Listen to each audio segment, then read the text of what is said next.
So throughout my research, I was always studying different things.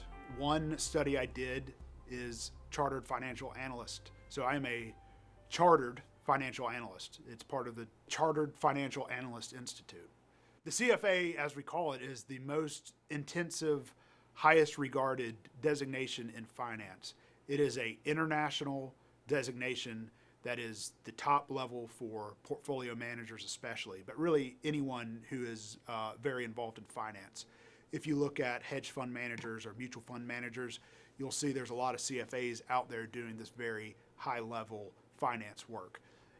It's an international designation, and actually they give there's a series of 3 tests that they give once a year on the same day across the world.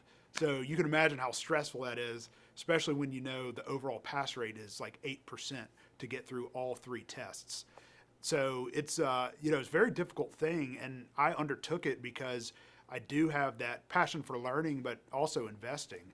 And really through studying that, I learned about every investment, under the sun, and I kept coming back to real estate for my personal investments, stocks, bonds, etc. Those are for wealth maintenance. Those are for kind of keeping your money in an inflation adjusted rate. And the market's up and down and blah, blah, blah. Like 2% of fund managers beat their index.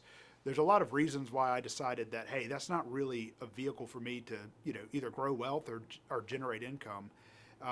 So despite going to college, graduating with honors in finance, becoming a CFA, with a very low pass rate of under 10%, and also actually being a finance professor at one point, what I kept coming back to was real estate, especially for the average person, because it's accessible at different dollar amounts and it provides a lot of benefit, such as monthly income, the potential for growth.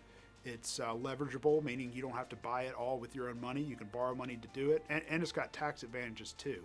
So there's more esoteric or higher level things, private equity funds, venture capital, things like that. But when it was me earning a middle class wage that wanted to invest, real estate was the one that worked.